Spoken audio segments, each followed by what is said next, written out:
I had buried one man already, and I swore I would never again let my heart be touched by another. But fate, it seemed, had other plans the night she left a child at my doorstep, wearing the crest of the husband I had mourned and the crest of the man I was learning to love. The rain had been falling for 3 days when I arrived at Holbrook House, my aunt's estate in the northern county of Ashworth. I came seeking silence, seeking the kind of solitude that only the countryside could offer a widow still dressed in half-mourning. My husband, Lord Philip Wentworth, had been dead for nearly 2 years, and though society had granted me permission to re-enter the world of color and conversation, I found that I had little desire for either. Aunt Cecilia received me with the warmth she always had, her arms soft and smelling of lavender, her voice a soothing melody against the relentless drumming of rain against the windows. She was my mother's elder sister, a woman who had never married and who had transformed her solitude into a kind of quiet sovereignty. Holbrook House was hers entirely, and she ruled it with a gentle hand and an observant eye. "You look thin, Eleanor," she said as she guided me into the drawing room where a fire crackled against the damp. "Too thin for a woman of your age. Have they not been feeding you in London?" I smiled, though the expression felt fragile on my lips. "I have not had much appetite," I admitted. "The city feels heavy to me now. I needed air." She studied me with those pale blue eyes that missed nothing. "You needed distance," she corrected gently. "From the memories, from the whispers." I did not deny it. My marriage to Philip had been brief, only 3 years, and childless. Society had been kind enough in their condolences, but I knew what they murmured behind their fans.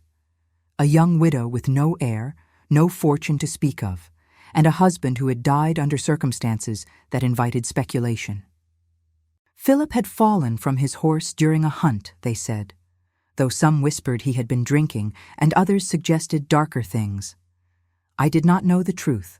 I had learned in those final months of our marriage that I did not know my husband at all, but I did not come to Holbrook to dwell on Philip. I came to breathe, to walk through the mist-covered gardens, to read by candlelight without the oppressive weight of London's expectations pressing against my chest. I came to remember who I had been before I became Lady Wentworth, before I became a wife, before I became a widow. Aunt Cecilia granted me the freedom I craved. She asked few questions and offered gentle companionship when I sought it, retreating to her own pursuits when I did not. The days passed slowly, marked by the rhythm of rain and the occasional break of pale sunlight through the clouds. I walked the grounds when the weather permitted, my boots sinking into the soft earth, my eyes tracing the distant shape of Thornwood Manor on the neighboring hill. I had heard of the Duke of Thornwood, of course. Everyone had. Lord Sebastian Hale was the subject of endless speculation in London drawing rooms, a man of considerable wealth and ancient title who refused to take a wife despite being well past 30. Some said he was cruel, others that he was merely cold. The more romantic among the gossips suggested a broken heart, a lost love that had turned him against the institution of marriage entirely. I paid little attention to such talk. I had learned that the stories society told about a person rarely matched the truth that lived within them. It was on the 4th night of my stay, a night when the rain fell with particular fury and the wind howled against the windows like a living thing, that everything changed. I could not sleep. The storm had awakened something restless in me, a strange unease that drove me from my bed and down the stairs to the library. I thought perhaps a book might quiet my mind, might give me something to focus on other than the relentless noise of the tempest outside. I had just settled into a chair by the dying fire when I heard it, a sound that did not belong to the storm, a cry high and thin, nearly swallowed by the wind, but unmistakable to any woman who had ever longed for a child of her own. A baby was crying somewhere outside. I rose so quickly that I nearly overturned the candle on the table beside me. For a moment, I stood frozen, certain I had imagined it, certain the storm was playing tricks on my ears. But then it came again, that desperate wail cutting through the darkness, and I knew. I did not pause to wake the servants or to call for my aunt. I simply moved, driven by an instinct I did not fully understand. I pulled my shawl tighter around my shoulders and unlatched the side door that led to the garden, stepping out into the chaos of the night. The rain struck me like 1,000 tiny blows, soaking through my nightgown in seconds. The wind tore at my hair, pulling it free from its braid and sending it streaming behind me like a dark banner. I could see nothing beyond the reach of the single lantern I had grabbed from the hall, its flame guttering and threatening to die with every gust. But I followed the sound. I followed it through the garden, past the rose bushes that clawed at my arms, past the stone bench where I had sat reading just that afternoon. I followed it until I reached the old garden gate, the one that led to the boundary between Holbrook and Thornwood. And there, nestled against the base of the gate as if someone had placed him there with desperate care, was a basket, and in that basket, wrapped in a blanket that was soaked through but still recognizable in its fine embroidery, was a baby. I fell to my knees in the mud, heedless of the cold and the rain and the ruin of my nightgown. The child could not have been more than a few months old, his face red and scrunched with the effort of his cries, his tiny fists waving in the air as if demanding that someone, anyone, answer his distress. I lifted him from the basket, pressing him against my chest and covering him with my shawl as best I could. His cries softened as he felt my warmth, his small body trembling against mine. I murmured nonsense words, the kind of sounds I had imagined making to a child of my own, a child I had never been able to conceive. It was only when I lifted the blanket to examine him more closely to ensure he was unharmed that I saw the embroidery. And what I saw stopped my breath in my throat. 2 crests had been stitched into the corner of the blanket with exquisite care. The first I recognized immediately, a crowned lion rampant against a field of blue. The crest of the Hale family, the crest of the Duke of Thornwood. But the second crest was the one that made my hands begin to shake. An eagle in silver thread, its wings spread wide, its talons clutching a sword. The crest of the Wentworth family. The crest of my dead husband. I do not know how long I knelt there in the rain, staring at those 2 symbols that should never have appeared together on a single garment. The child had quieted in my arms, lulled by my heartbeat, or perhaps simply exhausted from his ordeal. But I could not move. I could only stare and try to make sense of what I was seeing. It was the cold that finally drove me to action. The baby was shivering, his lips taking on a bluish tinge that frightened me more than any mystery. I rose on unsteady legs and carried him back through the garden, through the side door, into the warmth of Holbrook House.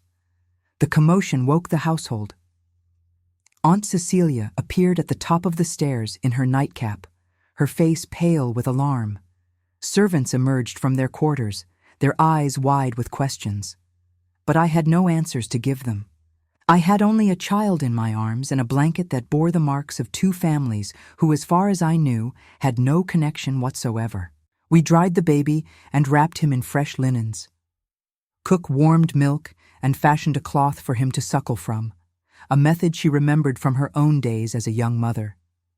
He drank hungrily, his dark eyes fixed on my face, as if memorizing my features, and when he had finished, he fell into a deep sleep against my shoulder. Aunt Cecilia sat beside me in the nursery we had hastily prepared in one of the unused bedrooms. She had examined the blanket herself, her fingers tracing the embroidered crests with a furrowed brow. "You are certain?" she asked quietly. "You are certain that is the Wentworth eagle?" "I designed Philip's stationery myself," I replied. "I would know that eagle anywhere. But I do not understand. The Hale family and the Wentworths have never been connected. There was no marriage, no alliance, no business arrangement that I ever heard of." "Then how," my aunt murmured, "does this child carry the marks of both houses?" I had no answer. I sat through the remainder of the night with the baby in my arms, watching him sleep and wondering what secrets were woven into the very fabric that had kept him warm. Someone had gone to great trouble to create that blanket. Someone had wanted whoever found this child to know exactly where he came from. But why leave him here? Why at my aunt's gate, on a night when any reasonable person would assume he might die from exposure? It was as if someone had wanted me specifically to find him. As if someone knew I would be walking in that garden, at that hour, in that storm. The thought chilled me more than the rain ever had. Morning came gray and quiet, the storm having exhausted itself sometime in the early hours. I had not slept, but I did not feel tired. I felt alert, watchful, as if some part of me understood that the events of the night were only the beginning of something far larger. I was still sitting in the nursery, the baby now sleeping in a hastily arranged crib, when the servant appeared at the door with news that made my heart stutter in my chest. "There is a gentleman here to see you, my lady," she said, her voice uncertain. "He says it is a matter of utmost urgency. He would not give his name, but—" She hesitated, her cheeks flushing. "He is the Duke of Thornwood, my lady. I am certain of it." I rose slowly, my legs unsteady beneath me. I had never met the Duke, had only seen him from a distance at one or two social functions in London where he had stood apart from the crowd, his dark eyes scanning the room as if searching for an escape. I had thought him handsome in a severe way, his features sharp and aristocratic, his bearing suggesting a man accustomed to command and unused to denial. I could not imagine why he would come to Holbrook House. I could not imagine why he would come to see me. But as I descended the stairs and entered the drawing room where he waited, I understood. One look at his face told me everything I needed to know and nothing at all. He was pale, his dark hair damp as if he had ridden through what remained of the rain. His eyes, a gray so light they seemed almost silver, were fixed on me with an intensity that bordered on desperation. He was dressed impeccably, his coat without a wrinkle, his cravat perfectly tied. But there was something wild in his expression, something barely contained. "Lady Wentworth," he said, and his voice was deeper than I had expected, rougher at the edges. "I understand you found something in your garden last night. I did not pretend ignorance. There was no point. I found a child," I replied, "a baby boy, abandoned at the gate in a storm that should have killed him." Something flickered in his eyes. Pain, I thought, or perhaps relief. He took a step toward me, then stopped himself, his hands clenching at his sides. "I need you to listen to me," he said, and there was a tremor in his voice now, a crack in that aristocratic composure. "I need you to understand that what I am about to ask of you is— it is not something I would ask if there were any other way." I waited, my heart beating hard against my ribs, and then the Duke of Thornwood did something I never could have anticipated.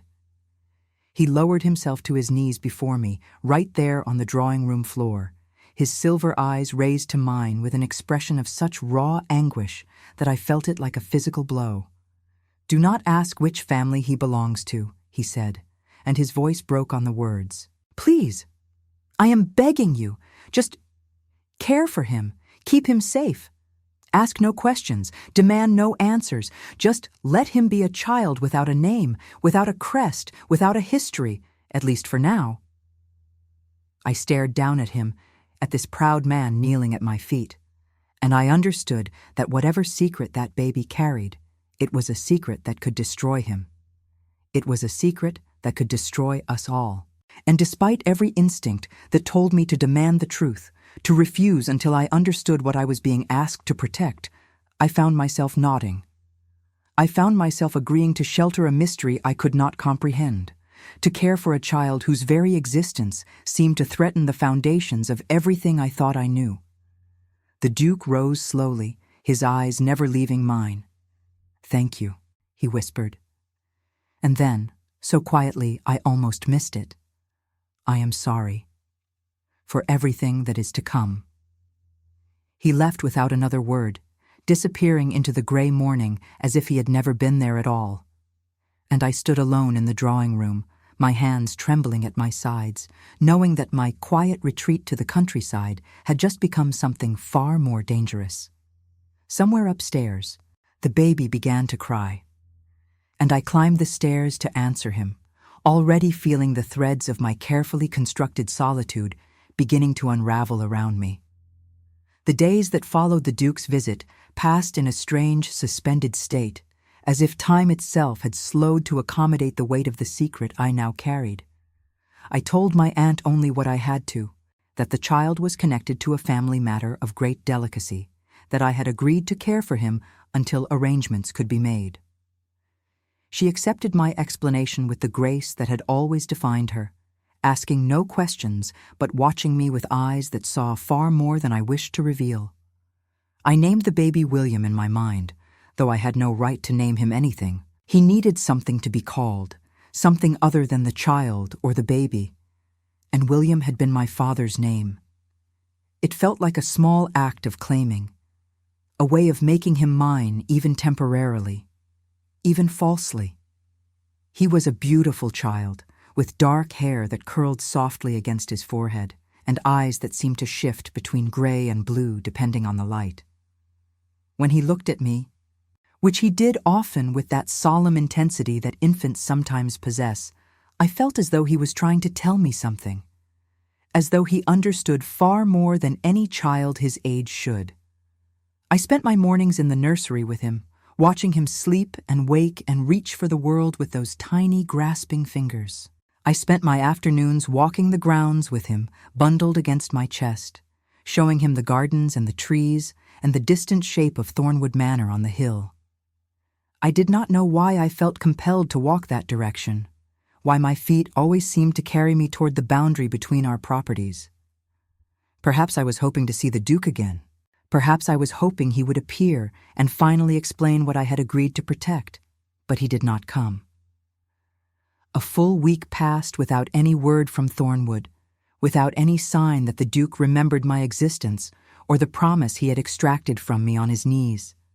I began to wonder if I had dreamed the whole encounter, if the desperation in his eyes had been a fabrication of my exhausted mind. It was Aunt Cecilia who finally broke the silence on the matter, joining me one evening in the drawing room after William had been put to bed. "You cannot keep him forever," she said gently, her needlework lying forgotten in her lap. "Whoever left him, whatever the circumstances, there are practicalities to consider. A child needs a name, a legal existence. He cannot simply appear from nowhere with no explanation." "I know," I replied, though the words felt like ash in my mouth. "I am waiting for word, from someone who might provide answers." "The Duke?" she said. It was not a question. I looked at her sharply. "You know?" She smiled, though there was sadness in it. "I know that the Hale crest was on that blanket alongside your husband's. I know that Sebastian Hale came to this house the morning after you found the child and left looking as though he had aged 10 years.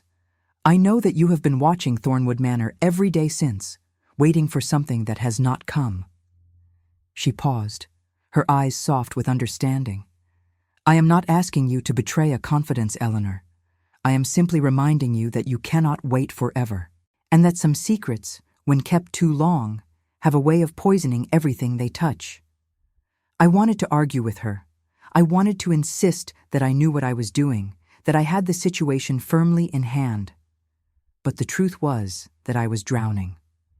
Every day that passed without answers was another day of questions multiplying in my mind.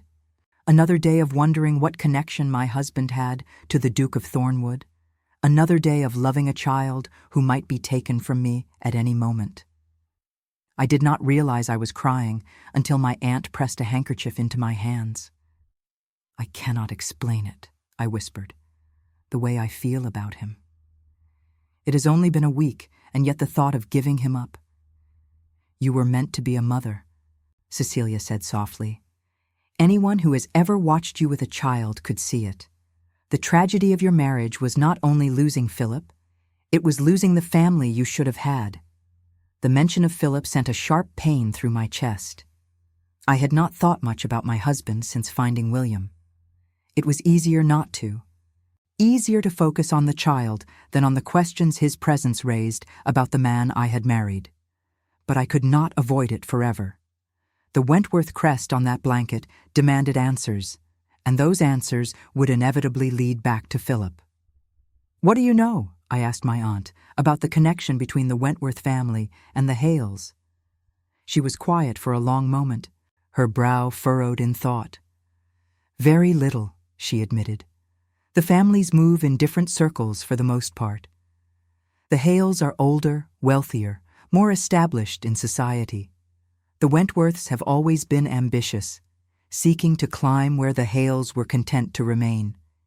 She paused, something flickering in her eyes. "Although, now that I think of it, there was talk some years ago. Before your marriage to Philip. What kind of talk? About Sebastian Hale and a young woman? A scandal that was hushed up very quickly. I never learned the details, only that there was a broken engagement and that the woman in question vanished from society entirely." She looked at me with careful consideration. "I do not know if it has any connection to your situation, but in my experience, when two families share a secret, it usually begins with a woman." I turned her words over in my mind long after she had retired for the evening. A broken engagement. A woman who vanished. It was not much to go on, but it was more than I had known before. And it suggested that whatever connected the Hales and the Wentworths, it was a connection that had been deliberately concealed. I resolved to do something I had been avoiding since the Duke's visit. I would write to him. I would demand the answers he had begged me not to seek. I could not continue caring for William in ignorance, could not continue to love him without knowing whose child he truly was. But before I could put pen to paper, he came to me. It was late afternoon, the light turning golden as it slanted through the windows when the servant announced that the Duke of Thornwood had called. I had been in the nursery with William, watching him play with a rattle that cook had fashioned from silver and bells, and I handed him to the nursemaid with trembling hands before descending to meet my visitor. He looked different than he had that first morning. The wildness was gone from his eyes, replaced by a careful composure that seemed almost like armor. He stood by the window, his back to me, his hands clasped behind him in a posture of rigid control. "Your Grace," I said, and my voice came out steadier than I expected.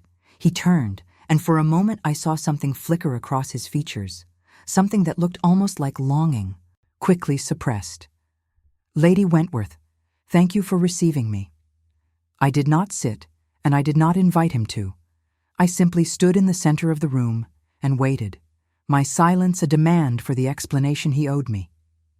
He understood. A ghost of a smile touched his lips, though there was no humor in it. "You have questions. I have nothing but questions.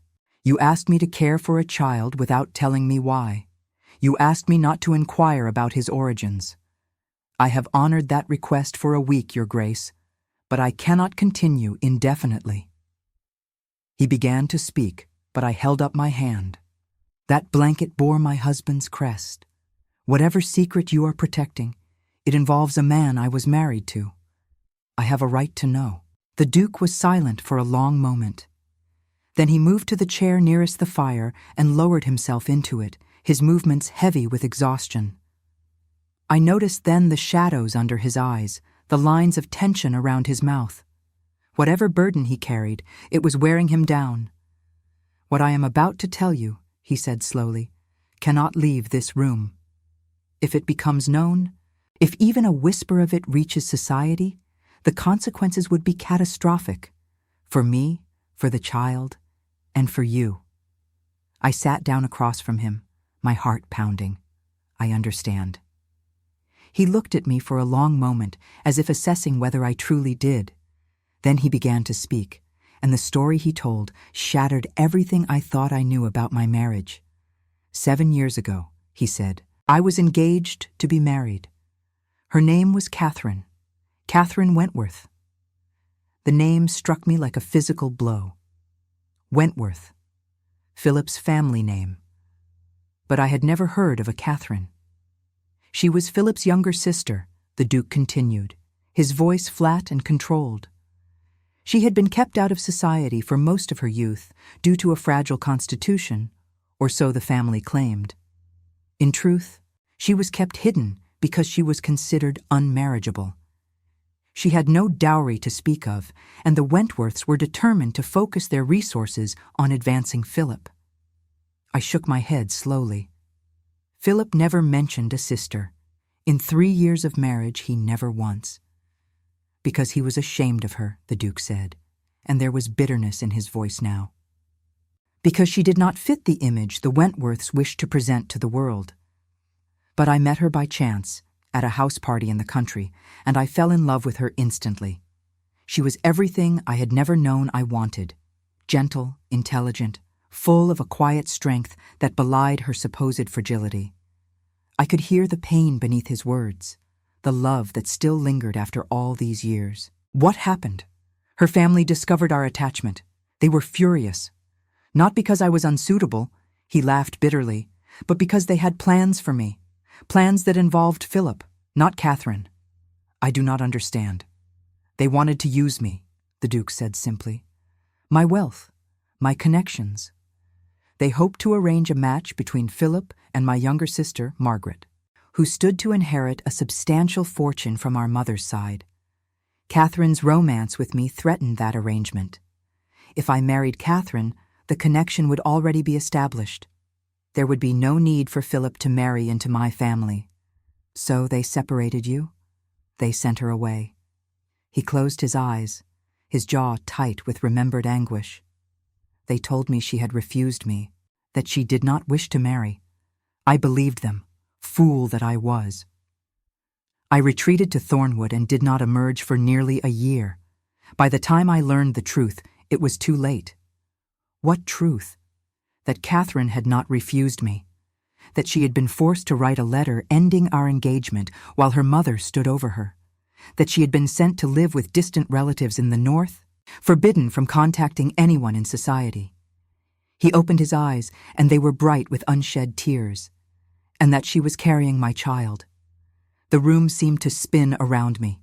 I gripped the arms of my chair, fighting to steady myself. The child, William, is my son, the Duke confirmed. Catherine managed to send word to me a few months ago, after years of silence. She was dying, some illness that had been consuming her slowly for years. She wanted me to know about the boy, wanted me to take him, to give him the life she could never provide. And the blanket, I whispered. The 2 crests.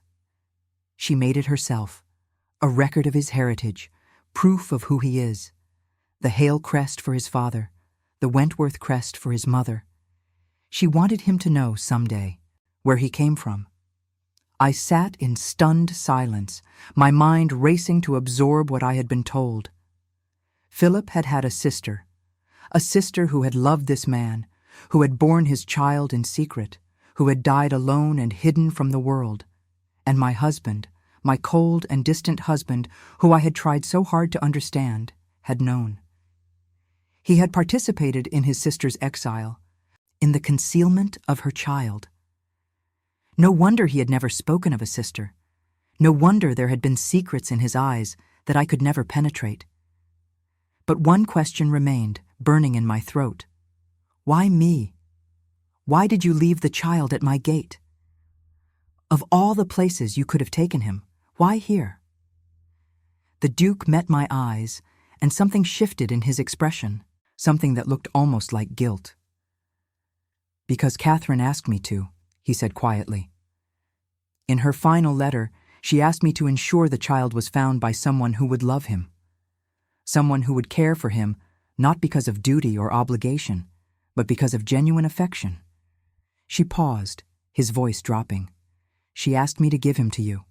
To me? I shook my head in confusion. I did not know Catherine. I never even knew she existed. But she knew you, the Duke said. She followed the news of her brother's marriage, even in exile. She read accounts of you in the papers, heard stories from servants who traveled between households. She believed. He stopped, seeming to struggle with the words. She believed you were kind, that you had been ill-used by her family, just as she had been. that you deserved a child to love, and that her son deserved a mother who would love him. Tears were streaming down my face now, though I had not felt them begin. This woman I had never met, this hidden sister of my husband, had thought of me in her dying days, had trusted me with her child, with the most precious thing she possessed. "I do not know what to say," I whispered. "Say you will keep him," the Duke replied, and there was desperation in his voice again, that same raw need I had heard on the morning he first came to me. "Say you will raise him as your own. I cannot claim him publicly, not without destroying my family's reputation and making him the subject of scandal for the rest of his life. But I can provide for him. I can ensure he wants for nothing, and I can." He hesitated. "I can visit if you allow it. I can know him, even if the world cannot know I am his father." I looked at this man, this proud duke who had loved and lost, and now sat before me asking for permission to be part of his own son's life. And I understood in that moment that we were both casualties of the same family's ambition, that the Wentworths had taken something precious from each of us, and that perhaps, in caring for this child together, we might find some measure of healing. "I will keep him," I said. "I will raise him as my own, and you may visit whenever you wish." The relief that flooded his features was almost painful to witness.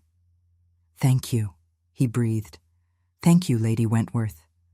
"Eleanor," I corrected softly. "If we are to share a child, you must call me Eleanor."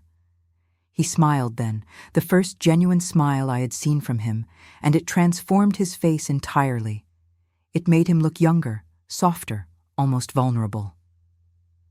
"Eleanor," he repeated, "and you must call me Sebastian." I nodded, feeling something shift between us, some barrier falling away. We were conspirators now, partners in a deception that would shape both our lives. But as I looked at him, at the hope that had kindled in his silver eyes, I felt something else stirring, something I had sworn I would never feel again. I pushed it aside. There was no room for such feelings. Not now, not with so much at stake. We had a child to protect, a secret to keep. That was all that mattered. But as Sebastian rose to leave, his hand brushing mine in a gesture that might have been accidental, I felt my heart skip in a way I had not experienced since the early days of my marriage. And I knew, with a certainty that frightened me, that my careful walls were beginning to crack. He paused at the door, turning back to look at me. "There is something else you should know," he said, his voice low. "Something Catherine told me in her letter, about Philip, about why he truly married you." I felt a chill run through me. "What do you mean?" His expression was troubled, conflicted. "It can wait," he said finally. "You have had enough revelations for one day. But when you are ready, when you wish to know, I will tell you everything." And then he was gone, leaving me alone with my thoughts and my fears and the growing certainty that the secrets surrounding this child were far deeper and far darker than I had ever imagined. That night, I held William close and wondered what other truths were waiting to be uncovered. And I wondered, with a fear I could not name, whether learning them would save me or destroy me entirely. 3 weeks passed before I found the courage to ask Sebastian for the rest of the truth. 3 weeks of watching him visit William, of seeing the way his stern features softened when he held his son, of feeling the strange intimacy that grew between us in the quiet hours we spent together in the nursery. He came every few days, always in the late afternoon when the light was gentle and the household was occupied with its own affairs. He would sit with William on his knee, speaking to him in low tones about nothing of consequence, and I would watch from the window seat with a book I pretended to read. I told myself I was simply being a good guardian, that my attention to Sebastian was purely practical. The observation of a co-conspirator ensuring our deception remained intact. But the truth was far more complicated. The truth was that I found myself listening for the sound of his horse on the drive, that my heart would quicken when the servant announced his arrival, that I lay awake at night remembering the way his hand had brushed mine. It was foolish. It was dangerous. And it was undeniably, irrevocably real. It was on one of these visits, a gray afternoon when rain threatened but had not yet begun to fall, that I finally asked the question that had been burning in my chest since his first confession. William had fallen asleep in Sebastian's arms, his small face peaceful against the fine wool of his father's coat. I watched them for a long moment, this portrait of paternal tenderness that no one else would ever see, and then I spoke. "You said there was something else, about Philip, about why he married me." Sebastian's expression shifted, the softness fading into something more guarded. "I did. I am ready to hear it." He was quiet for a long moment, his gaze fixed on his sleeping son. Then he rose carefully, settling William into his crib with a gentleness that made my heart ache, and crossed to stand by the window.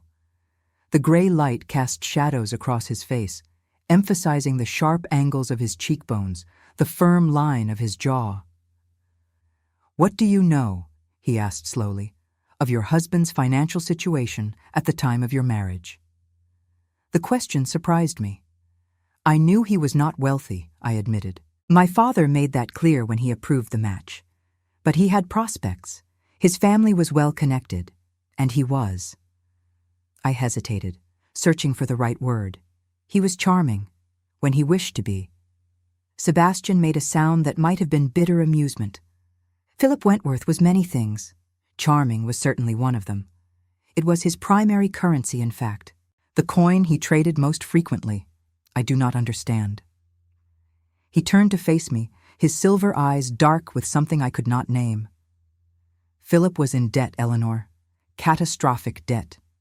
He had gambled away what little inheritance his family possessed and had borrowed extensively from creditors who were not known for their patience. By the time he began courting you, he was mere months away from debtor's prison. I felt the blood drain from my face. My father would never have approved the match if he had known. Your father did know, Sebastian said quietly. That is the crux of it. Your father knew exactly what Philip was, and he approved the marriage anyway. The words did not make sense. They could not make sense. My father had been a careful man, a prudent man who had built his fortune through shrewd investments and cautious alliances. He would never have married his only daughter to a man on the verge of financial ruin. You are mistaken, I said, though my voice wavered. My father loved me. He would not have. Your father loved you? Sebastian agreed, but he loved his ambition more. The Wentworths promised him something in exchange for the marriage, something he wanted desperately. What could they possibly have offered that was worth sacrificing my future? Sebastian crossed the room to sit beside me, close enough that I could feel the warmth of him, close enough that I had to fight the urge to lean into his strength. They offered him legitimacy, he said softly. Your father was a self-made man, was he not? Wealthy, but without pedigree, without the connections that old money provides. The Wentworths offered to sponsor his entry into circles that would otherwise have remained closed to him. They offered him invitations to the right houses, introductions to the right people. They offered him the veneer of aristocratic acceptance that he craved. And in exchange, I whispered, he gave them me. Sebastian nodded slowly. Philip needed a wife with money. Your father needed a son-in-law with breeding. It was a transaction, nothing more. Your feelings, your happiness, were never part of the calculation. I sat in stunned silence, feeling the foundations of my understanding shift beneath me. I had always believed my marriage was a love match, or at least the beginning of one. Philip had courted me with poetry and flowers, with long walks in the garden and whispered promises of devotion. I had believed he cared for me, even if that caring had cooled over the years of our union. But it had all been performance. Every tender word, every gentle touch, every moment I had treasured as evidence of his affection.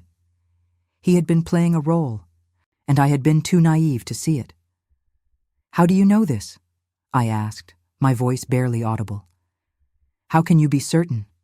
"Catherine told me," Sebastian replied. "In her letters, after she was sent away. She overheard conversations between Philip and their mother, discussions of the arrangement, and how well Philip was managing to convince you of his devotion. She was horrified. She tried to warn you, tried to send word somehow, but the family intercepted every attempt." He paused, pain flickering across his features. "She never forgave herself for failing to save you from that marriage. It haunted her until the very end." The tears came then, silent and hot, streaming down my cheeks. A woman I had never met, a sister-in-law whose existence had been hidden from me, had tried to protect me, had carried the guilt of my unhappy marriage as if it were her own failure. "And Philip," I managed. "Did he know about Catherine and you? Did he know about the child?" Sebastian's jaw tightened. "He knew about our attachment. He was one of the primary voices urging his parents to separate us. As for the child—" He shook his head. "I do not believe so. Catherine was sent away before her condition became apparent, and the family took great pains to ensure no whisper of scandal reached London. Philip likely died never knowing he had a nephew. I thought of my husband, of the man I had lived with for 3 years, shared a bed with, mourned when he died. I thought of his cold silences and his unexplained absences, the way he would sometimes look at me as if I were a stranger he had been forced to accommodate. I had blamed myself for our distance, had believed I was somehow lacking as a wife. But the truth was so much simpler and so much crueler. He had never intended to love me. I had been a means to an end, nothing more. I loved him, I whispered, and the admission felt like a confession of foolishness. In the beginning, I truly loved him. Sebastian reached out, his hand covering mine where it lay on my lap.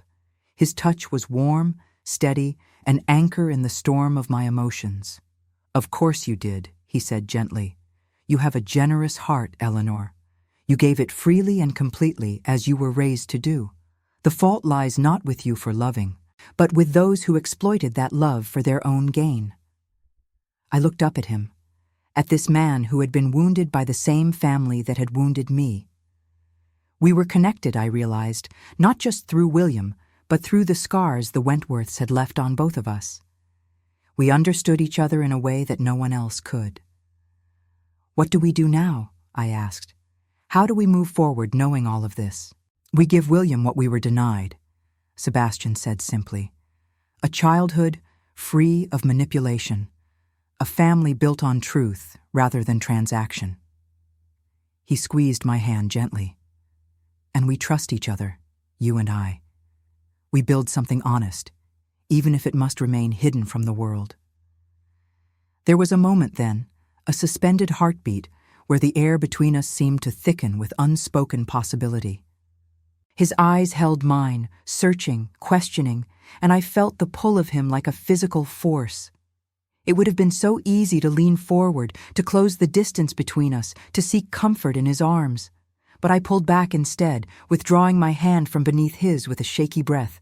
"We must be careful," I said, and my voice sounded strange to my own ears.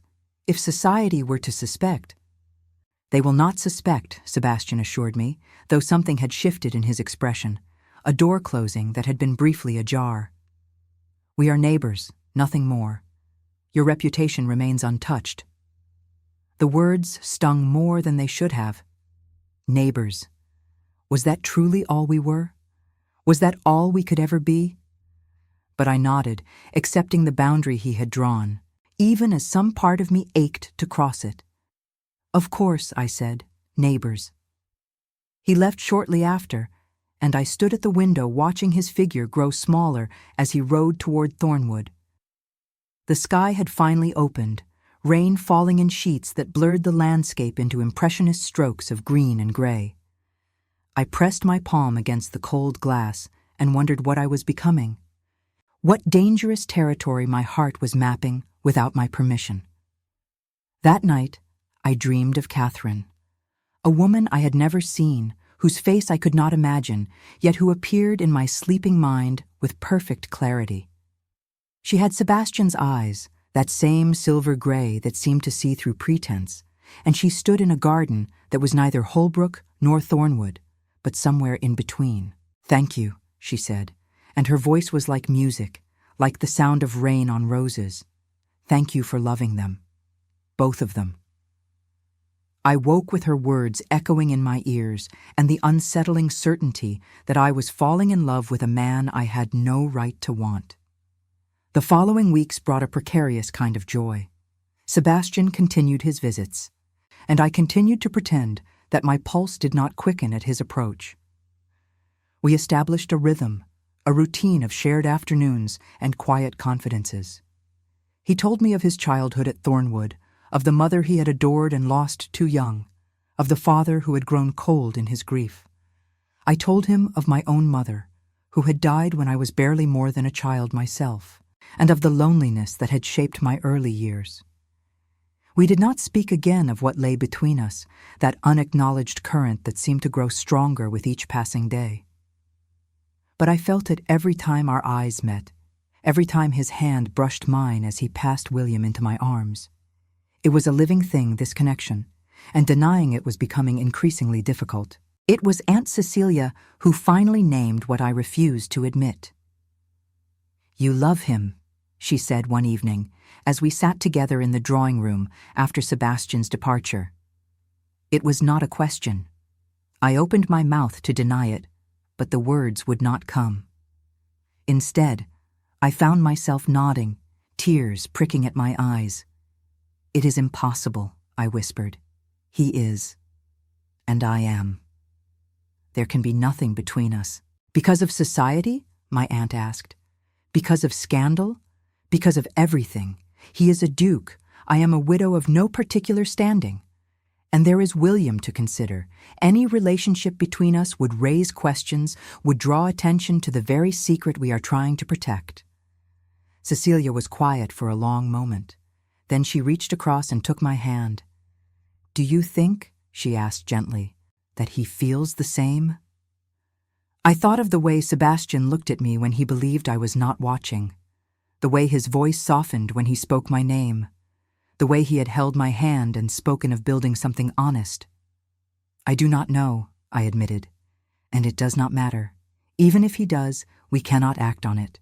The risk is too great." My aunt nodded slowly, but there was sadness in her eyes. "Then I hope," she said, "that you find a way to live with this love unexpressed. Because a heart that loves and cannot speak is a heart that slowly breaks." Her words haunted me for days afterward, a warning I could not escape. I told myself that I was strong enough to bear it, that I had survived an unhappy marriage and could certainly survive an impossible love. But every time Sebastian walked through the door, every time he smiled at me over William's head, I felt the cracks in my resolve widening. And then, without warning, everything changed. It was a Thursday, unremarkable in every way, when a letter arrived bearing the Wentworth seal. I had not corresponded with Philip's family since his funeral, had not received so much as a word from his mother or the distant cousins who had gathered to mourn him. Their silence had been a relief, a clean break from a connection I no longer wished to maintain. But now, as I turned the letter over in my hands, I felt a premonition of disaster creeping up my spine. The letter was brief, written in the imperious hand of the Dowager Lady Wentworth, Philip's mother. "We have received word," she wrote, "that you are harboring a child at your aunt's estate, a child of uncertain origin who some claim bears a striking resemblance to our family. We will be arriving in 3 days' time to assess the situation for ourselves. Do not attempt to conceal anything from us. We know more than you imagine." The paper trembled in my fingers. They knew. Somehow, impossibly, they knew about William. And they were coming to claim him, or to expose him, or to do whatever damage they deemed necessary to protect their precious reputation. I had 3 days to prepare for an enemy I did not know how to fight. 3 days to protect a child who had become my entire world. and as I sat in the gathering darkness of the drawing room, the letter crumpled in my fist. I knew that I could not face this battle alone. I needed Sebastian. I needed his strength, his counsel, his presence beside me. I realized with terrifying clarity, far more than I had ever allowed myself to want. The clock on the mantel chimed the hour, and I rose on unsteady legs to find paper and pen. The letter I wrote was brief, only a few lines, but they contained everything. They are coming. We must prepare. I sent it to Thornwood before I could reconsider, and then I waited in the darkness for dawn to break on a world that suddenly felt far more dangerous than it had the day before. Sebastian arrived at Holbrook before dawn the next morning, his horse lathered from the hard ride, his face drawn with an anxiety that mirrored my own. I met him in the entrance hall, still wearing my dressing gown, propriety forgotten in the face of crisis. The servant who had admitted him disappeared discreetly, and we stood alone in the gray half-light of early morning, the letter from the Dowager clutched in my hand. He read it twice, his jaw tightening with each pass over the words. Then he looked up at me, and I saw something I had never seen in his eyes before. Fear. How could they know? He asked, his voice low and rough. I told no one. Catherine told no one. The child was born in secret, attended only by a midwife who was paid handsomely for her silence. Someone talked, I replied, or someone guessed. It does not matter how they learned. What matters is what they intend to do with the knowledge. Sebastian began to pace, his long strides eating up the length of the hall. If they expose William's origins, the scandal will be catastrophic. Not just for me, but for you. They will claim you were complicit in concealing an illegitimate child.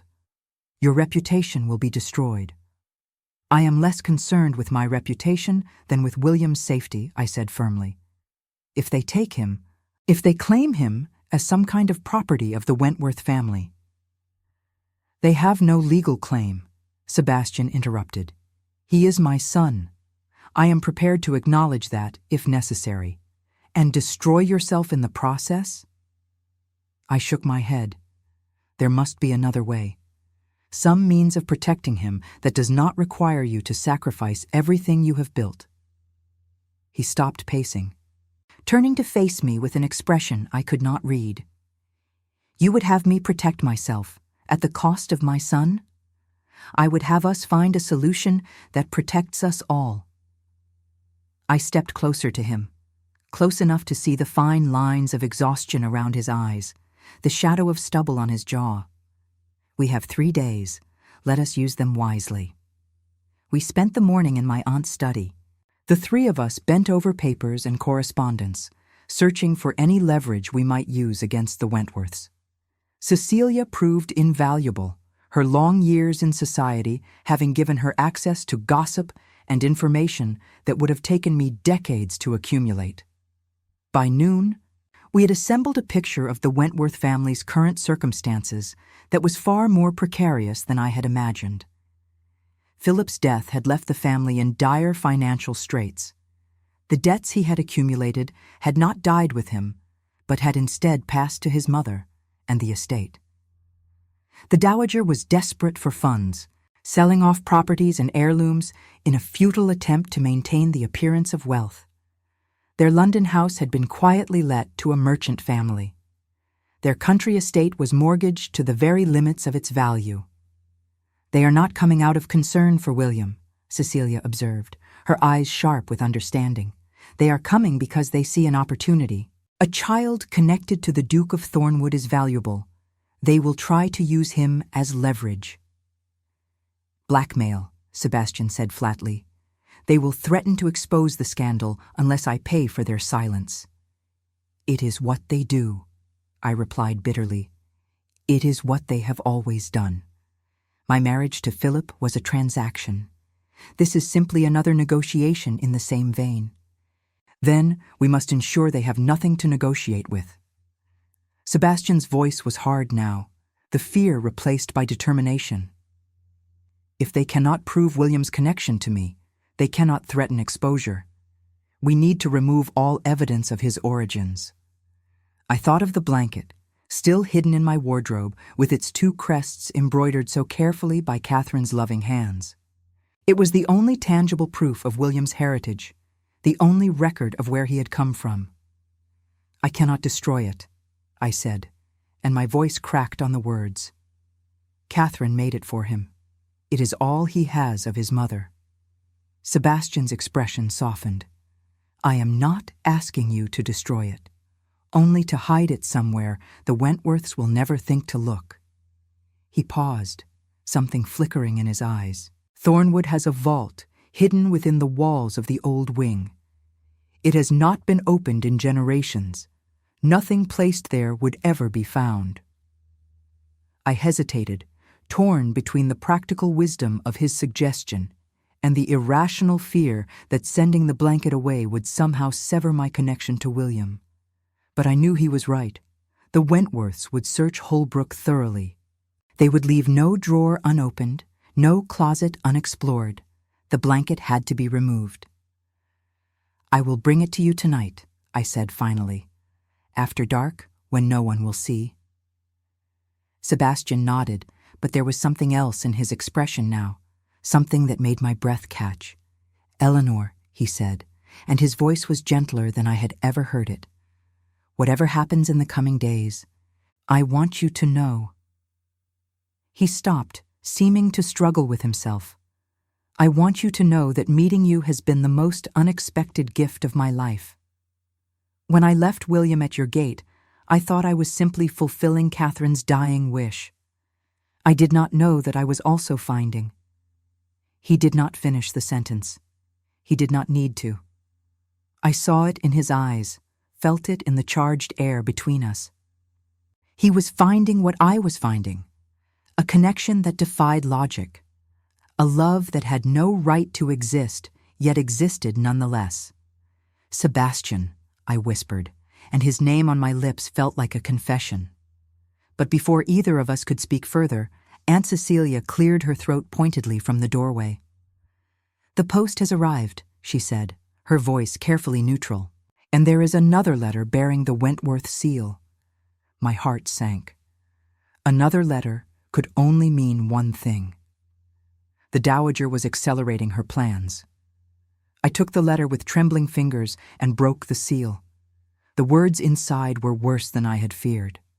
"We have advanced our arrival and will reach Holbrook tomorrow afternoon. We trust you will receive us with the hospitality due to family. Do not think to flee or to conceal anything. We have eyes everywhere." "Tomorrow," I said, and the word felt like a death sentence. "They will be here tomorrow." The next hours passed in a blur of frantic preparation. Sebastian took the blanket and departed for Thornwood, promising to return before the Wentworths' arrival. Aunt Cecilia and I worked through the night, removing any trace of William's mysterious origins from the household. The basket in which he had arrived was burned. The records of his appearance were rewritten to suggest he was the orphan child of a distant relation. Every servant was instructed on what to say, and more importantly, what not to say. By morning, Holbrook was transformed into a house with nothing to hide. William was simply William, a child taken in out of Christian charity with no connection to anyone of consequence. But I knew it would not be enough. The Dowager was clever, ruthless, and desperate. She would see through our deceptions. She would find some thread to pull, some weakness to exploit. Sebastian returned just after noon, his presence a steadying force amid my mounting panic. He had brought with him his family's solicitor, a stern-faced man named Mr. Hartley, who had served the Hale family for 3 decades. Mr. Hartley carried a satchel of legal documents and an expression of grim determination. "If they attempt to claim the child," he said, setting out papers on the study desk, "we are prepared to contest them in court. The Duke has executed documents acknowledging William as his natural son, with Lady Wentworth named as the child's legal guardian." I stared at the papers, at Sebastian's bold signature at the bottom of each page. "You would go that far?" I asked. "You would acknowledge him publicly?" "If it comes to that," Sebastian replied, meeting my eyes steadily, "I have spent 7 years hiding from the consequences of my love for Catherine. I will not spend the rest of my life hiding from my love for our son." There was something else in his words, something unspoken but unmistakable. He was not merely talking about William. He was talking about me, about us, about the future we might have if we were brave enough to claim it. But there was no time to explore that possibility. The sound of carriage wheels on gravel announced the arrival of our enemies, and we rose to meet them with whatever courage we could muster. The Dowager Lady Wentworth was exactly as I remembered her from Philip's funeral. A tall woman with iron-gray hair and eyes like chips of flint, she carried herself with the rigid posture of someone who believed the world owed her deference. Behind her trailed a younger woman I did not recognize, a thin creature with nervous eyes and a perpetual frown. "This is my niece, Miss Harriet Wentworth," the Dowager announced, as she swept into the drawing room without waiting for invitation. "She will be assisting me in this matter." I curtsied politely, though everything in me rebelled against the courtesy. "Lady Wentworth, Miss Wentworth, you are welcome at Holbrook." The Dowager's eyes swept the room, taking in Sebastian's presence with a flicker of satisfaction. "Ah," she said, and her voice dripped with false pleasantry. "The Duke of Thornwood, how convenient to find you here. It saves us the trouble of calling at Thornwood separately." Sebastian inclined his head, his expression perfectly controlled. "Lady Wentworth, I understand you have concerns about a child in Lady Eleanor's care." "Concerns is a delicate word for what I have," the Dowager replied. She settled herself in the best chair without waiting to be offered it, her niece hovering anxiously behind her. "I have received information, Your Grace. Information that suggests this child is not the innocent orphan Lady Eleanor claims, but rather the product of a most unfortunate connection." "And what connection would that be?" I asked, keeping my voice steady with effort. The Dowager smiled, a thin curve of the lips that held no warmth. "Come now, Eleanor. I may call you Eleanor, may I not? We are family, after all, even if my son's death severed the formal tie." She leaned forward, her eyes glittering. "I know about Catherine. I know about her disgraceful affair with His Grace. And I know that the child upstairs bears a rather remarkable resemblance to both of them." The silence that followed her words was absolute. I felt Sebastian stiffen beside me, felt my own heart pounding against my ribs like a caged bird. "I have no idea what you are referring to," I said, and the lie tasted like ashes on my tongue. The Dowager laughed, a brittle sound without mirth. "Oh, my dear. Do you think I came here without proof?" She gestured to her niece, who produced a folded paper from her reticule. "This is a letter written by Catherine herself, recovered from the effects of the woman who served as her midwife. A woman who, I regret to say, proved more loyal to money than to discretion." She handed the paper to Sebastian, whose face went pale as he read it. When he looked up, his eyes were blazing with a fury I had never seen. "You violated my son's privacy," he said, his voice deadly quiet. "You bribed a servant to betray my family. And now you have the audacity to sit in this house and make threats." "I have the audacity to protect the Wentworth name," the Dowager replied coolly. "A name that your indiscretion with my daughter very nearly destroyed." She rose, drawing herself up to her full height. "Here is what will happen. You will pay me a sum sufficient to restore the Wentworth estates to their former glory. In exchange, I will maintain my silence about the child's origins. Refuse, and I will ensure that every drawing room in London knows the Duke of Thornwood fathered a bastard on a girl he was forbidden to marry."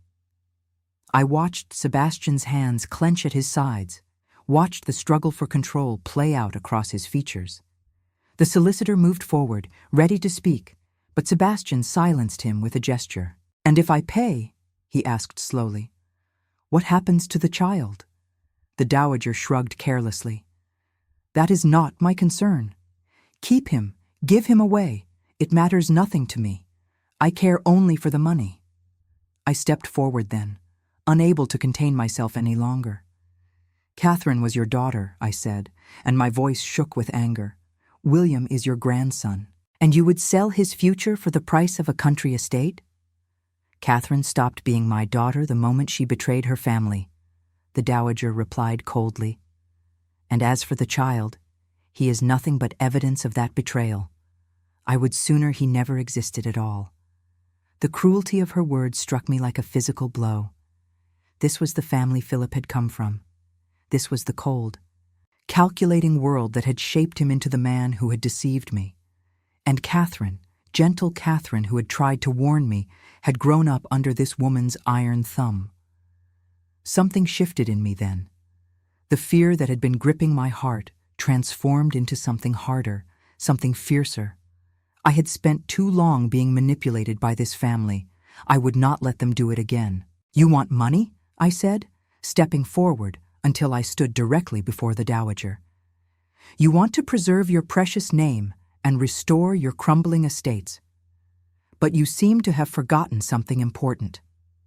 And what is that? The dowager asked, her eyes narrowing.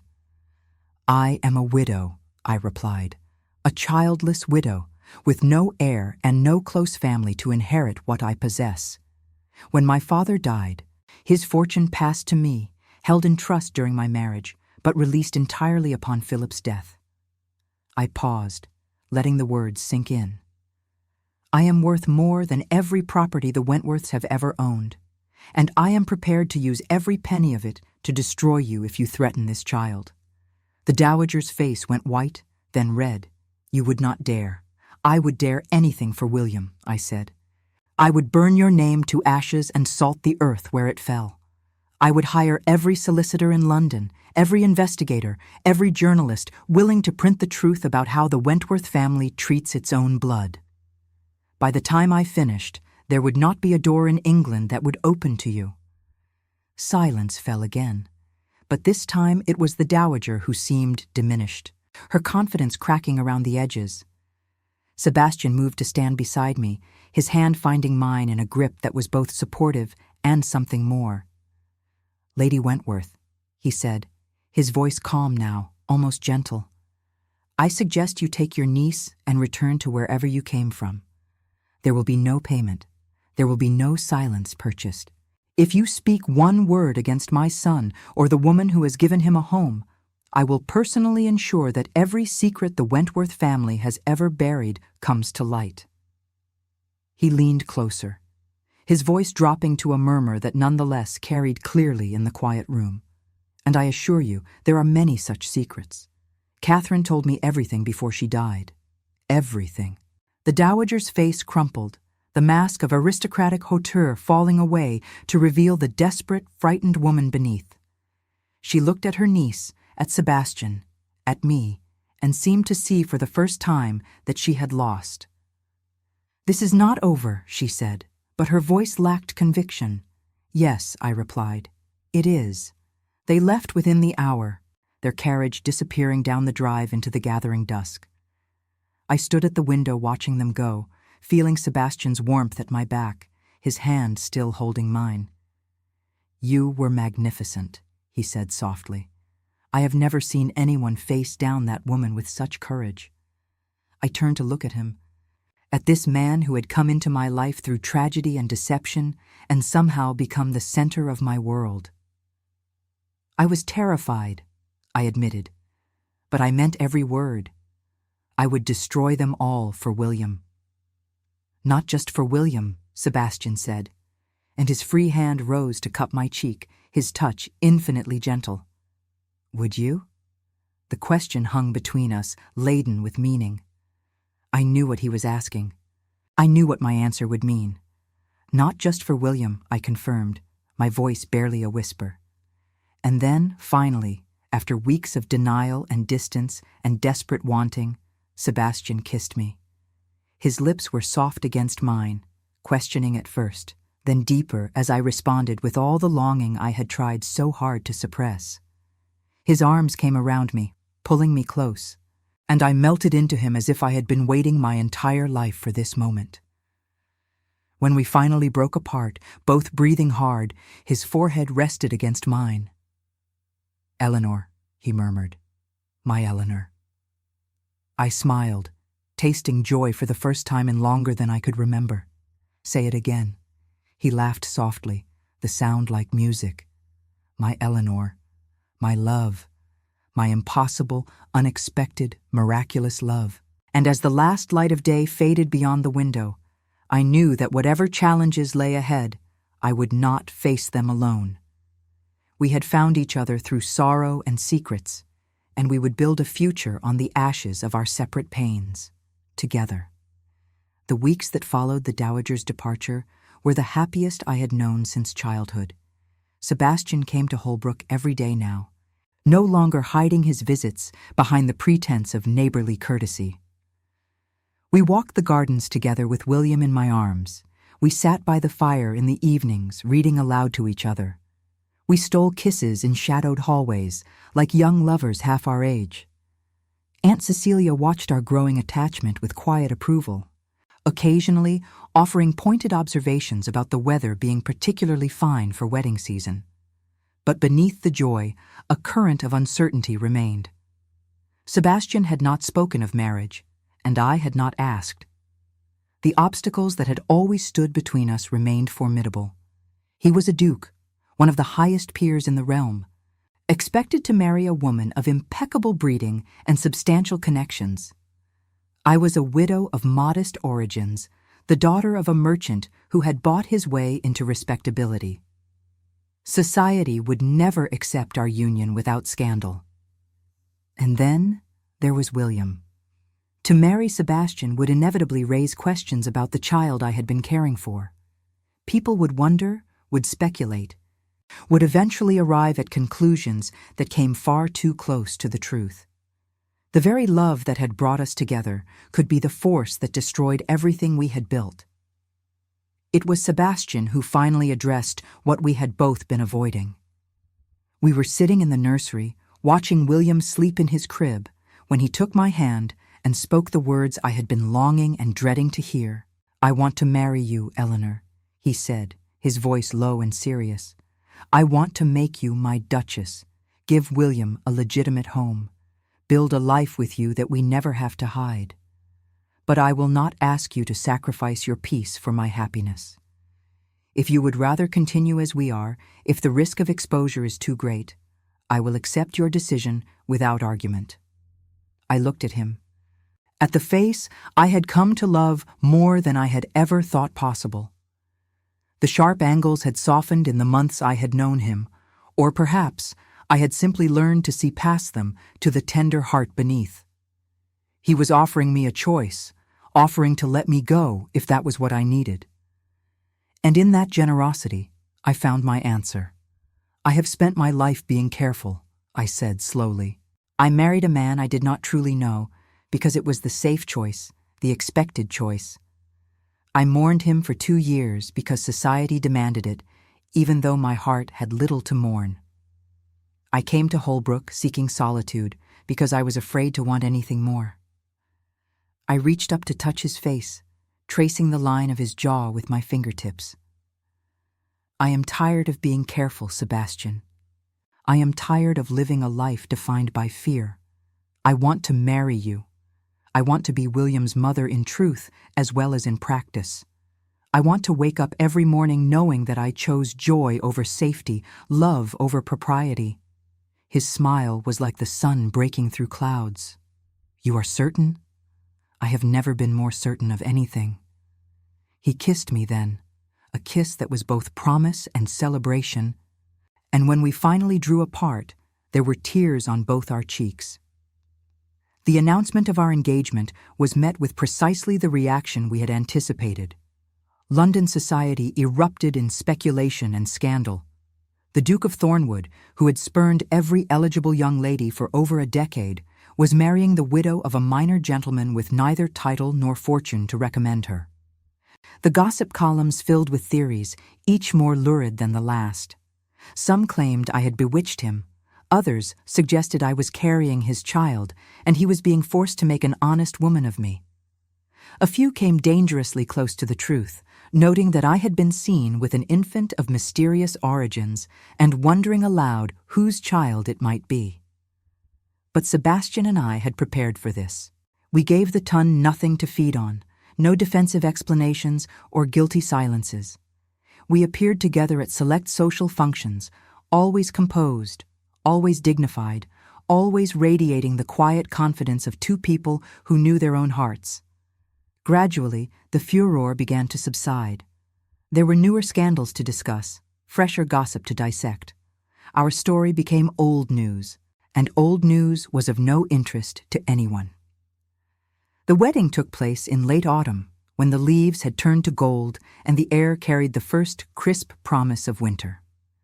We married in the chapel at Thornwood, a small ceremony attended only by Aunt Cecilia, Mr. Hartley, and a handful of servants who had become family. William sat on my aunt's lap throughout the service, gurgling happily at the candles and flowers, entirely unaware that his world was being transformed. When Sebastian slipped the ring onto my finger and the vicar pronounced us man and wife, I felt something settle in my chest that had been restless for as long as I could remember. I was home. After years of wandering through a life that never quite fit, I had finally found the place where I belonged. That night, in the master bedroom of Thornwood Manor, Sebastian held me in his arms and whispered promises against my hair. "I will spend every day of our lives proving that you made the right choice," he said. "Every day, for the rest of our years together." I smiled into the darkness. "You do not need to prove anything. I already know." The months that followed our wedding were a revelation. I had expected marriage to Sebastian to be different from my marriage to Philip, but I had not anticipated just how different. Where Philip had been distant and cold, Sebastian was present and warm. Where my first husband had treated our home as a place to sleep between social obligations, my second made Thornwood a true sanctuary, a refuge from the demands of the outside world. We established a rhythm, a daily pattern that revolved around William and each other. Mornings were for walks in the gardens, for watching William discover the wonders of leaves and flowers and the family of ducks that lived on the ornamental pond. Afternoons were for work, for Sebastian attending to estate business while I managed the household with help from the staff who had come to adore me.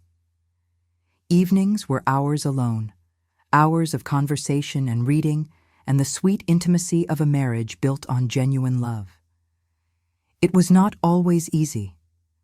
There were moments when the shadow of the past crept in, when I would catch Sebastian staring at Catherine's portrait in the gallery with an expression of profound grief, when memories of Philip would surface unbidden and leave me cold and shaking. We learned to navigate these moments together, to hold space for each other's pain without trying to fix it.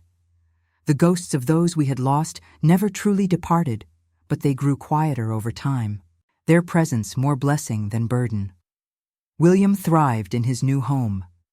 He took his first steps in the library at Thornwood, lurching from the settee to Sebastian's outstretched arms, while I watched with tears streaming down my face. He said his first word, which was neither mama nor papa, but duck, shouted triumphantly at the pond on a spring morning that smelled of rain and new growth. He grew from infant to toddler to small boy, his personality emerging like a flower opening to the sun. He had Sebastian's intensity and Catherine's gentleness, my stubbornness, and his grandmother Cecilia's sharp wit. We told him the truth of his origins when he was old enough to understand, sitting with him in the garden where I had first found him, explaining as gently as we could that the woman who had given him life had loved him enough to give him away. He listened solemnly, this serious boy with his father's silver eyes, and when we had finished, he wrapped his arms around both of us and said simply, "I have two mothers then, the one who made me and the one who found me. I think that makes me lucky." I wept for an hour after that, and Sebastian held me through every tear. The Dowager Lady Wentworth died 3 years after our wedding, alone and impoverished in a rented room in Bath. I learned of her passing through a brief notice in the papers and felt nothing but a distant pity. She had spent her final years watching the family she had sacrificed everything to protect crumble into obscurity. Her niece Harriet had married a solicitor and moved to America. The Wentworth estates had been sold to pay the last of the debts. The name that had meant so much to her existed now only in parish records and fading memories. I visited Catherine's grave once, a small marker in a country churchyard far from anyone who had ever known her. I brought flowers and a letter I had written telling her about William, about Sebastian, about the family we had built from the ruins of her sacrifice. I do not know if the dead can hear us, but I spoke to her anyway, thanking her for the trust she had placed in me, promising to love her son with every breath I took. The wind stirred the flowers on her grave as I turned to leave, and I chose to believe it was her answer. More years passed, each one sweeter than the last. Aunt Cecilia came to live with us at Thornwood after her health began to fail, and she spent her final months surrounded by the family she had helped create. She died peacefully in her sleep on a winter night, with William reading to her from her favorite book of poetry. We buried her beside my mother in the churchyard near Holbrook, two sisters reunited at last. William grew into a young man who carried himself with his father's dignity and his mother's compassion. We had given him the Hale name, had acknowledged him as Sebastian's legitimate heir through a legal fiction involving a supposed secret marriage to Catherine that had never actually taken place. The Ton accepted the story because they wanted to, because it was easier to believe a romantic tale of hidden love than to confront the uglier truth. William would inherit Thornwood someday, would carry on the family legacy with the full weight of society's approval behind him. But more important than his inheritance was his character. He was kind, genuinely kind, in a way that seemed almost impossible given the cruelty that had surrounded his birth. He treated servants with respect and spoke to tenants as equals. He championed causes that benefited the poor and vulnerable. He fell in love with a vicar's daughter and married her despite the raised eyebrows of the aristocracy, and Sebastian and I could not have been prouder. It was on the evening of William's wedding, as Sebastian and I sat together in the garden watching the celebrations through the windows of the ballroom, that he turned to me with an expression I had come to know well over our years together. It was the look he wore when his heart was too full for words, when emotion threatened to overwhelm his careful composure.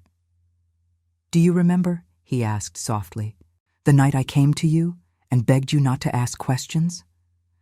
I smiled, reaching for his hand. I remember a man on his knees, looking as though the world were ending. "It was ending," he said. "The world as I knew it, the life I had constructed to survive my grief over Catherine." He lifted my hand to his lips, pressing a kiss to my palm. "And then you rebuilt it. You and William. You gave me a reason to live again. You gave me a family I never thought I would have." "You gave me the same," I replied. "I came to Holbrook broken and empty, convinced I would never love again. And then there was a baby in the rain, and a Duke on his knees, and everything changed." We sat in comfortable silence for a long moment, watching through the window as William led his bride in a waltz, their faces radiant with joy. "I have been thinking," Sebastian said eventually, "about the blanket. The one Catherine made, the one we hid in the vault all those years ago. What about it? I think it is time to bring it out, to give it to William, now that he is starting his own family. He deserves to have something of his mother's, something she made with her own hands." I nodded slowly, feeling the rightness of it settle into my bones. It was time. The secrets we had kept were no longer dangerous, no longer capable of destroying what we had built. William knew the truth of his origins and wore that knowledge with grace. The world had moved on, had forgotten the whispers and speculation that had once surrounded us. The blanket could finally be what Catherine had intended it to be, not evidence of scandal, but proof of love. We retrieved it together the next morning, descending into the dusty depths of Thornwood's hidden vault for the first time in over 2 decades. The blanket was exactly as I remembered it, the 2 crests still vivid against the fine fabric, the embroidery as beautiful as the day Catherine's hands had created it. I held it to my chest and breathed in the faint scent of lavender that somehow still clung to the threads. "Thank you," I whispered to the woman who had made it, the woman whose love had set everything in motion. Thank you for trusting me with your son. William wept when we gave it to him, standing in the nursery that had been his as a child, holding the blanket that had been his first cradle. He asked us to tell him again the story of how I had found him, how Sebastian had come to me in desperation, how we had fallen in love while protecting him from those who wished him harm. We told it as we always did, leaving nothing out, and when we finished, he embraced us both with a fierceness that spoke of gratitude beyond words. My mothers, he said, both of you. I carry you both with me. Always. I grew old at Thornwood, surrounded by love and laughter and the growing family that William and his wife produced with admirable enthusiasm. Grandchildren filled the halls with noise and joy, their small feet pattering across floors that had once known only silence and grief. I taught them to garden, to read, to find wonder in the smallest things. I told them stories of their great-grandmother Catherine, the gentle woman whose sacrifice had made their existence possible. And through it all, Sebastian remained at my side. His hair turned silver, then white. His step grew slower, his joints stiffer with each passing year. But his eyes never lost their light when they looked at me, and his hand never stopped reaching for mine across pillows and dinner tables and garden benches. On the last night of his life, a warm summer evening when the roses were in full bloom, he held my hand and spoke the words he had said to me so many times over our decades together. My Eleanor, he whispered. My love. My impossible, unexpected, miraculous love. I kissed his forehead, his cheeks, his lips. I held him as his breathing slowed, as his grip on my hand gradually loosened. I was with him when he took his final breath, and I like to think he went peacefully, knowing he was loved. I buried him beside Catherine in the family plot at Thornwood, reuniting him at last with his first love. I did not feel jealousy at this. I had learned long ago that the heart has room for many loves, that the affection Sebastian bore for Catherine did not diminish what he felt for me. They had loved each other first, and they would rest together now. Someday, when my own time came, I would join them. But that day was not yet. I had grandchildren to spoil, a garden to tend, a legacy of love to nurture. I had a blanket with 2 crests to show to each new generation, telling them the story of how their family began. I was not ready to leave this world. There was still too much joy left to experience. And so I remained at Thornwood, a white-haired woman with a heart full of memories, looking out across gardens I had walked for half a century. The baby I had found in the rain was now a grandfather himself. The Duke who had knelt at my feet was waiting for me somewhere beyond the veil. The life I had built from sorrow and secrets had become a tapestry of incalculable beauty. I regretted nothing. I mourned much, but I regretted nothing. And when the evening light turned golden across the hills, casting long shadows through the ancient oaks, I would sit in the garden and remember. I would remember a storm and a baby and a man asking me to trust him with questions unanswered. I would remember the moment I decided to say yes. That single word had changed everything. That single word had given me a life beyond my wildest imaginings. Yes, it was the best decision I ever made.